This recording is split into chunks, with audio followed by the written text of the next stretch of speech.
My name is Camilla Hart, and I'm 38 years old. 3 weeks ago, I started noticing a gray sedan that wasn't supposed to be there. Same car, different spots on my street. Sometimes parked across from the laundromat, sometimes idling under the elm tree by the corner, always with someone inside pretending to read a newspaper. People don't do that anymore, unless they're trying to make you think they aren't watching. A private investigator, classic. I didn't need to guess who had hired him. It wasn't a stranger. It wasn't even my neighbors. No, I could practically feel the fingerprints of Diane, my boyfriend Ian's ex-girlfriend, on this. She'd been calling him lately, accidentally showing up where we were, planting little doubts in his head. Questions he didn't used to ask. Why do you stay out so late, Camilla? Where were you really after work? He'd never cared before, but since Diane had slithered back into our orbit, his voice carried suspicion like a shadow. I could have confronted him, could have told him to stop letting his ex into our lives, but I didn't.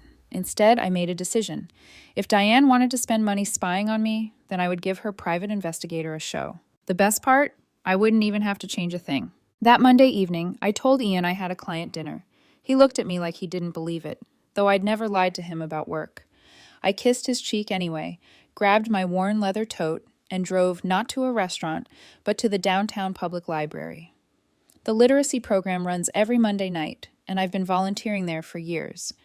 That night, I helped Ramon, a 19-year-old from El Salvador, prep for his citizenship test. I explained the 3 branches of government while he chewed the end of his pencil.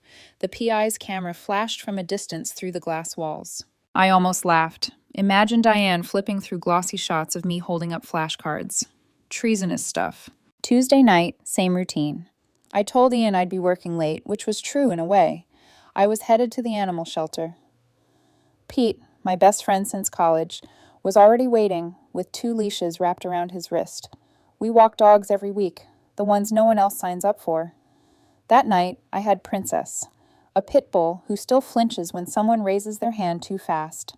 I crouched on the pavement, whispering encouragement as she learned to sit, my jeans covered in fur and mud. Somewhere down the block, a telephoto lens clicked. Wednesday. Supposedly, I had a team meeting. In reality, I drove to the children's hospital, a stack of picture books in my arms. I've been reading bedtime stories in the cancer ward every Wednesday for 3 years. There's a little girl named Jennifer, 6 years old, head bald from chemo, who insists I do all the animal voices. That night, I sat cross-legged on the floor while kids leaned against me, laughing at my terrible lion roar. When I looked up, I saw the glint of a camera in the glass reflection. If Diane thought she was buying proof of an affair, she was in for the most boring disappointment of her life. And so it went for 3 weeks. I led that poor investigator from one act of community service to another. The senior center bingo night, the food pantry's midnight inventory shift, the community garden where I dug until my hands were raw. I didn't hide. I didn't change. I just lived. And all the while, I could sense the frustration building. Ian's questions grew sharper. Diane's text alerts lit up his phone late at night. But what stung most wasn't their suspicion. It was the realization that Ian had never really asked. He knew I volunteered. That was the word he used, like it was a hobby. He didn't know about the people, about Mrs. Chun, the 84-year-old widow who still blushes when I teach her how to send emails to her grandchildren. About Victor, the shy 7th grader who only speaks up when I help him with algebra. About Princess the pit bull, who trusts me now enough to lick peanut butter from my hand. Ian didn't know any of that, because he'd never asked. I kept answering his questions truthfully. I'm exhausted. I spent the evening teaching ESL at the center. Or, I was at the shelter again. Pete nearly sprained his arm with 2 pit bulls at once. Or, I was at the hospital reading stories. He'd nod absently, eyes narrowing like he thought I was clever with cover stories. And Diane, well, Diane was probably on the other end of the line, whispering poison into his ear. But I had decided something long ago. If people are determined to misunderstand you, nothing you say will change it. The only thing you can do is keep living your truth, let the evidence pile up, and wait for the moment it bursts. And I could feel it building. A collision was coming, 3 weeks of shadowing, photos, whispers. Sooner or later, the folder of proof would land on the table, and when it did, the real test wouldn't be what Diane accused me of. It would be whether Ian believed me at all. When the explosion finally came, it didn't start with shouting. It started with silence. I opened the door one Tuesday evening and froze in the entryway. My boyfriend Ian was on the couch, his elbows on his knees, eyes fixed on the carpet like a boy waiting to be scolded. And across from him, perched like she owned the place, was Diane, his ex-girlfriend. Legs crossed, crimson nails tapping the edge of a manila folder. My stomach dropped, but I refused to show it. "Hello, Camilla," Diane purred. "Long day at work?" The air in the room was thick, as if every molecule carried accusation. I set my bag down slowly, my hand lingering on the strap. "What are you doing here?" I asked, though I already knew. She smiled without warmth. "Just bringing some evidence." And with that, she snapped open the folder and spilled it across our coffee table. A cascade of glossy photos slid out. Dozens of them, some printed crooked, some with timestamps in bright yellow letters at the bottom corner. I didn't need to lean closer. I knew every frame already. Me, hugging Mrs. Chun outside the library. Me, kneeling beside a child tying shoelaces at the youth center. Me, carrying bags of groceries up the stairs to my neighbor's apartment. Me, crouched on the sidewalk, coaxing Princess the pit bull to trust me with a paw. To Diane, they looked like scenes in a crime drama. To me, they were just my life. $8,000, she announced triumphantly. That's what it cost to prove what I already knew. You've been lying. Lying about what exactly? I asked, keeping my voice calm, though I felt the tremor in my chest. She leaned forward, stabbing a manicured finger at one photo. Me outside the hospital, handing a book bag to a teenage girl. This, midnight rendezvous. Who is she? That's Jennifer, I said evenly. She's 13. She has leukemia. I read her stories every Wednesday night. Diane's laugh was brittle. How convenient. Always an excuse. Ian finally looked up, his face pale. Camilla, just explain. Explain. As if my life were a riddle he'd never bothered to solve. I took a deep breath, my eyes flicking to the photos scattered like broken glass. These aren't excuses. This is my routine. Monday, library literacy program. Tuesday, animal shelter. Wednesday, children's hospital. Thursday, food bank. Friday. Well, usually us, before you started working late. Saturday, community garden. Sunday, senior center. Diane scoffed. No one spends that much time volunteering. No one. Her voice rose with certainty, but I saw the flicker of unease in her eyes. She wanted these pictures to condemn me, not bore her. Then maybe you've never known someone who cares, I said. Her mouth opened in a sharp retort, but Ian cut in. Camilla, she says you've been secretive, that you tell me half-truths. That stung worse than Diane's venom. I turned to him. Half-truths? Ian, every single night I've told you where I was. I just never used words dramatic enough for Diane's taste. I said I was tutoring at the center, reading at the hospital, walking dogs. You thought I was making it up? He rubbed the back of his neck. It sounded vague, and when Diane said, "Stop," my voice cracked like a whip. Don't finish that sentence. If you've started measuring my honesty by her standards, then maybe this conversation is over before it begins. The room pulsed with tension. Diane leaned back, smug, feeding off the fractures she'd planted. I knelt by the table, gathering the photos into a neat pile. You spent $8,000 to watch me help people. Did you get your money's worth? Diane's composure wavered. Her lips parted, closed, then opened again. You're covering. This is all a cover. No one is this good without an angle. Something in me snapped. Not into anger, but into something colder. Do you know what's exhausting, Diane? Not the volunteering, not the late nights or the heavy lifting. It's having to prove again and again that I'm exactly who I say I am. My father once accused me of lying about being bullied in high school, said I was making it up for attention. Do you know what that does to a girl? When the people closest to you would rather believe the worst than the truth? Her face didn't soften, but Ian's did. His mouth twitched, his brow furrowed, as if he were finally seeing something he hadn't before. Diane, sensing her grip loosening, doubled down. Hand over your phone then. Prove it. I stood tall, pulled my phone from my bag, and dropped it into Ian's hands. Go ahead. Look through everything, every message, every email. Don't just skim. Read. I have nothing to hide. Ian hesitated. Camilla, that's not... No, I cut him off, my voice trembling but steady. If you're going to doubt me, then doubt me all the way. Strip me bare. Read every message to Diane for all I care. The silence that followed was sharp. Ian unlocked my phone. For a long time, the only sounds were the swipes of his thumb and Diane's quickened breathing. Message threads full of volunteer group chats, emails with subject lines like toy drive donations and grant application draft, calendar reminders about bingo night and soup kitchen shifts. Finally, Ian's voice cracked. "You talk about me." Diane's head snapped toward him. "What?" He scrolled further, showing the screen. Messages with friends. "Ian's lasagna beats mine every time." "Can't wait until Ian's free on Friday again."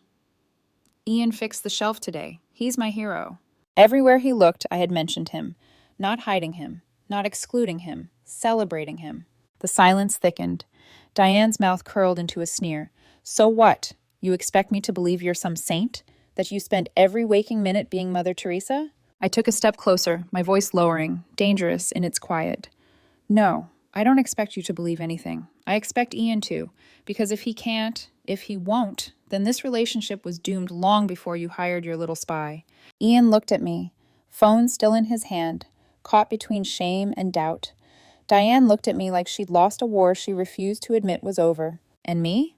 I just stood there, my heart breaking in the most familiar way.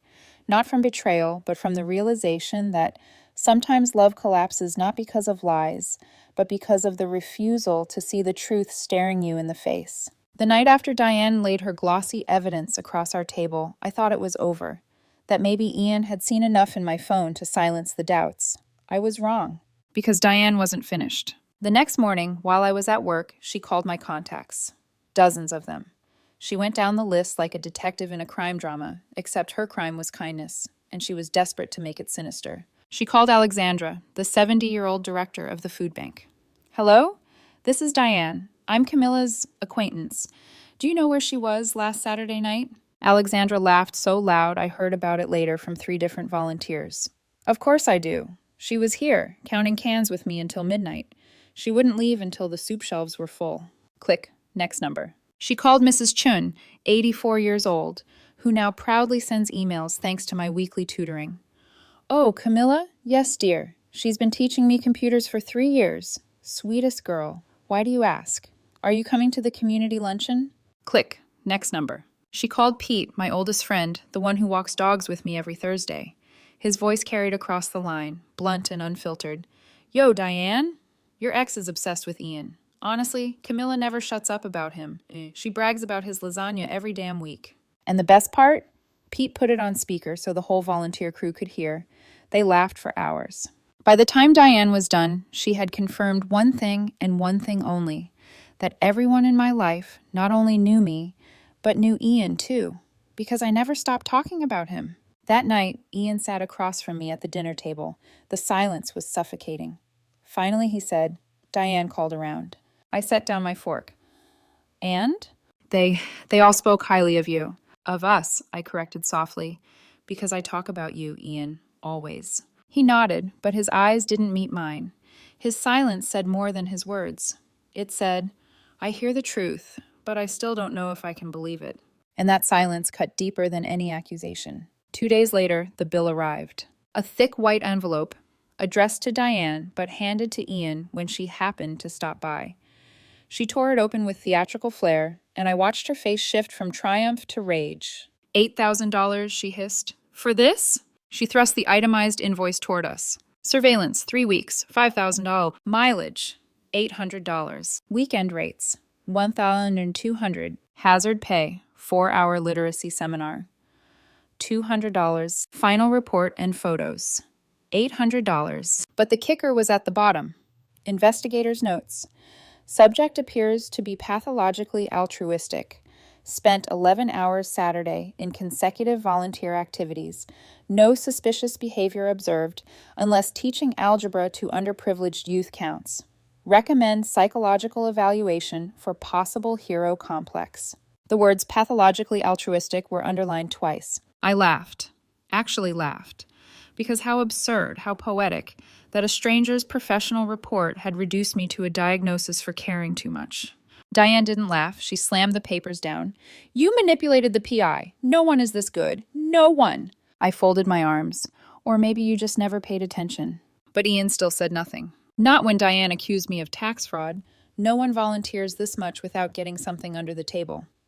Not when she screamed that I had tricked everyone, that my friends were all covering for me. Not even when I whispered, "Ian, do you really believe I'm capable of this kind of deceit?" His lips parted, then closed again. His silence stretched, heavy as a stone, pressing down on my chest. That was when I realized something. The problem wasn't Diane's poison. The problem was that Ian had swallowed it willingly. That night, I sat alone in the bedroom, staring at the framed photo of us from 2 years ago. Him grinning at the county fair, me clutching a stuffed bear he'd won at the ring toss. Back then, he'd looked at me like I was the only certainty in his world. Now, he looked at me like I was a puzzle he couldn't solve. And in that moment, a cold, sharp truth settled over me. You can defend yourself against accusations. You can explain, prove, even hand over your phone. But you can't argue someone into trusting you. Trust isn't logical, it's a choice. And Ian had already chosen doubt. The next morning, I found Diane's Facebook post making the rounds. A photo of her crying, yes, crying, captioned, "When you discover your boyfriend's new love has been living a secret life for years. Devastated. Please respect my privacy." I should have ignored it, but then I saw the comments. Sympathy pouring in. "You deserve better, Diane. She sounds dangerous. What a fraud." Until Pete commented, "Secret life? You mean the soup kitchen and dog shelter? Bro, Camilla doesn't even have time for secrets. She's too busy making Ian's lasagna." Then Joyce, one of my coworkers. "Diane, are you serious? Camilla's literally at her desk right now organizing the toy drive." Then Father Tim, the priest who runs our nonprofit board. "Wild. Secret life seems like a strong term for charitable work." The best one came from my elderly neighbor, Mrs. Rodriguez. "Secret. Camilla carried my groceries every week for 2 years after my hip surgery. Told me her boyfriend was too busy to help, but that was okay because he worked hard. You're the busy ex, right?" By the time I scrolled through the thread, Diane had deleted the post, but screenshots were already everywhere. Her plan to ruin me had only managed to humiliate herself. But humiliation is survivable. Silence is not. That night, when I asked Ian again if he believed me, he closed his eyes and said, "I don't know." And that, more than Diane's venom, broke something I wasn't sure could be fixed. The walls didn't cave in all at once. They cracked slowly, the way ice splinters before a river breaks free. For weeks I had been followed, interrogated, doubted. Diane hurled accusations like stones, but it was Ian's silence, his hesitant, "I don't know," that finally began the collapse. It started with whispers at work. One afternoon, I was leading a planning meeting for the toy drive when Joyce, my colleague, leaned close. "Camilla, just so you know, Diane showed up at the office this morning, told the receptionist you're some sort of manipulator, that you staged everything to look good." My pen froze mid-sentence. "She came here?" "Yeah, she said you made her spend thousands on a PI."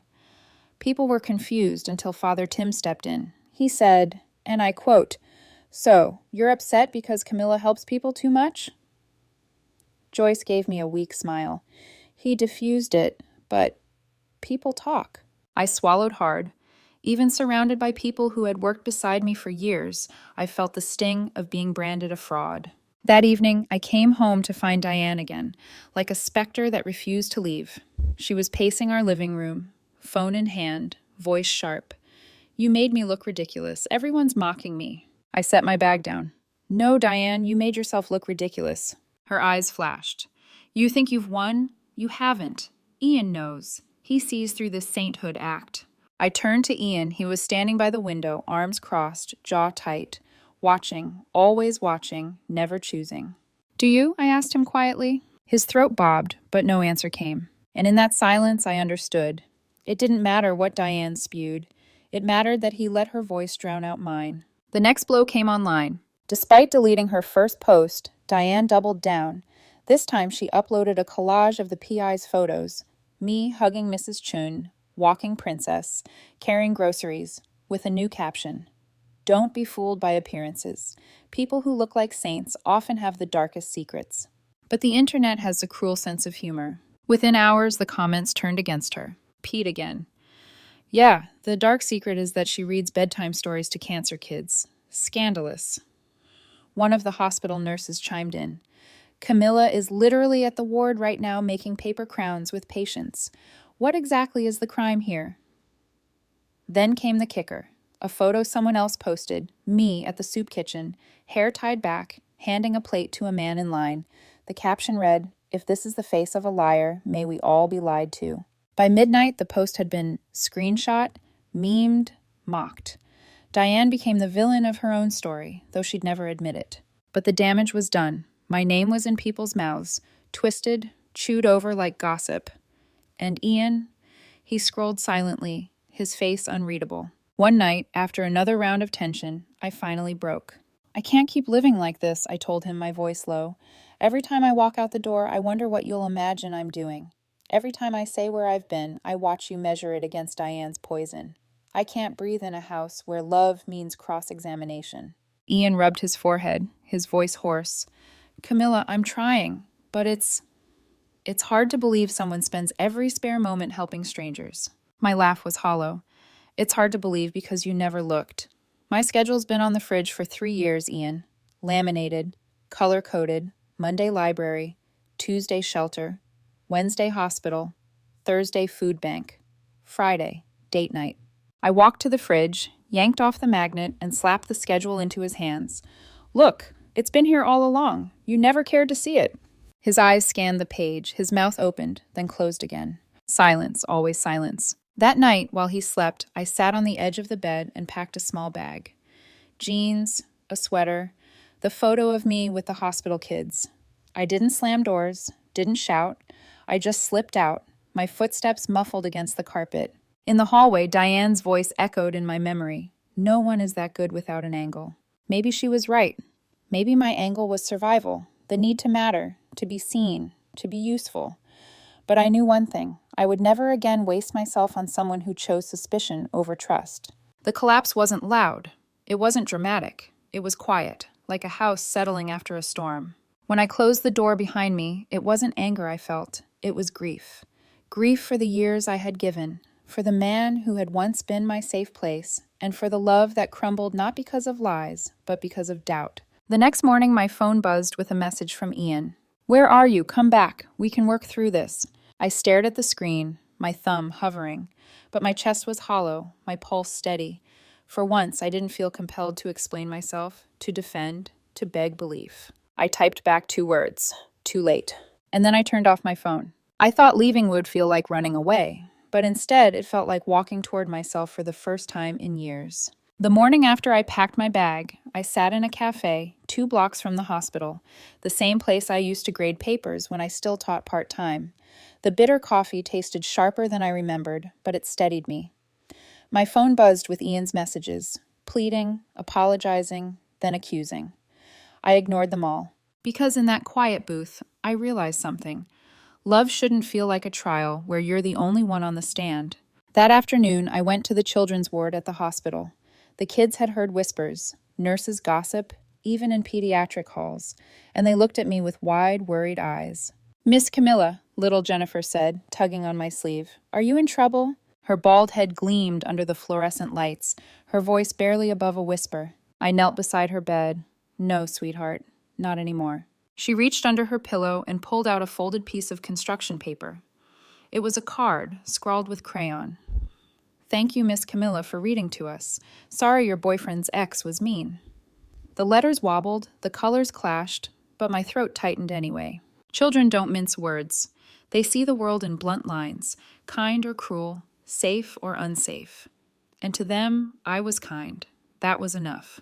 2 days later, my phone rang from an unfamiliar number. I almost didn't answer, but curiosity won. Camilla Hart, a gravelly voice said. Yes?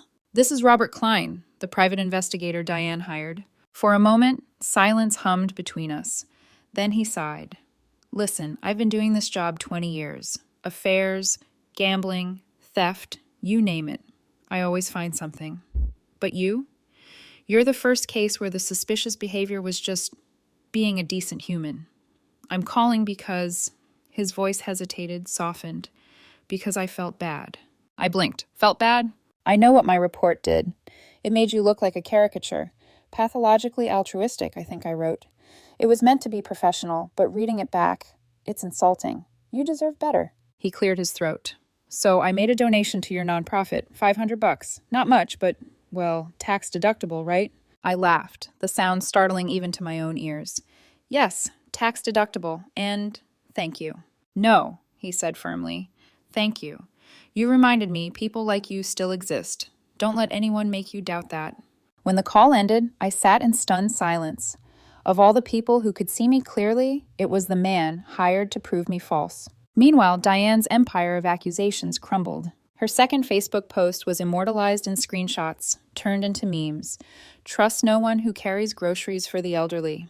Beware women who read bedtime stories to cancer kids. Her friends drifted away, embarrassed by association. Even her own sister stopped defending her. Ian, according to mutual acquaintances, was drowning in the fallout. His coworkers teased him for losing the most suspicious saint in the city. He tried reaching out again, softer this time. I made a mistake. I let Diane get into my head. Please, can we talk? I read his messages, every last one, then set the phone down without answering. Because the truth was simple. Once someone chooses doubt over you, it's not something words can erase. Trust isn't rebuilt with apologies. It's rebuilt with time, and sometimes it never is. The final twist came one evening at the community garden. The sun was setting, staining the dirt roads orange, when Pete jogged up to me, panting. In his hand was a crisp white envelope. It's from Diane, he said, rolling his eyes. Dropped it at the shelter.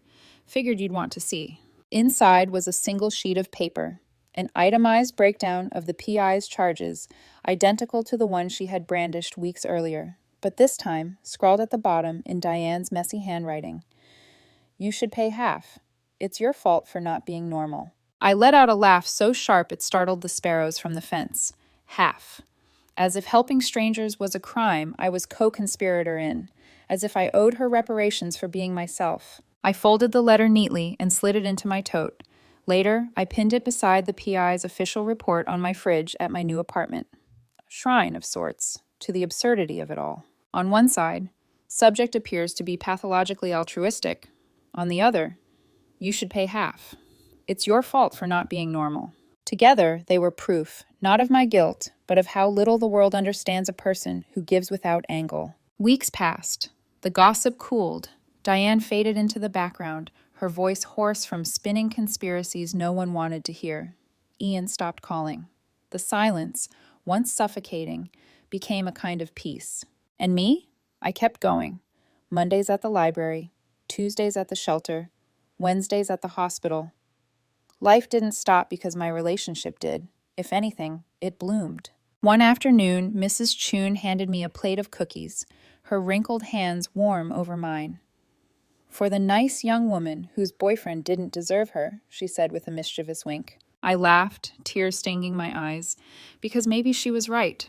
Maybe Ian didn't deserve me, or maybe he just wasn't ready for someone whose life didn't need saving, but whose heart needed belief. And so I leave you with this. Trust isn't proved by trailing someone through shadows or by phone record or by itemized bills. It's proved in the everyday, by listening when someone tells you where they've been, by believing their eyes when they meet yours. Ian never did. Diane never could. And me? I won't waste another minute proving I'm real. I keep the PI's absurd report on my fridge now, framed in cheap plastic. The words pathologically altruistic make me laugh. Every morning, when I reach for the milk. A diagnosis, they called it. But to me, it's a reminder.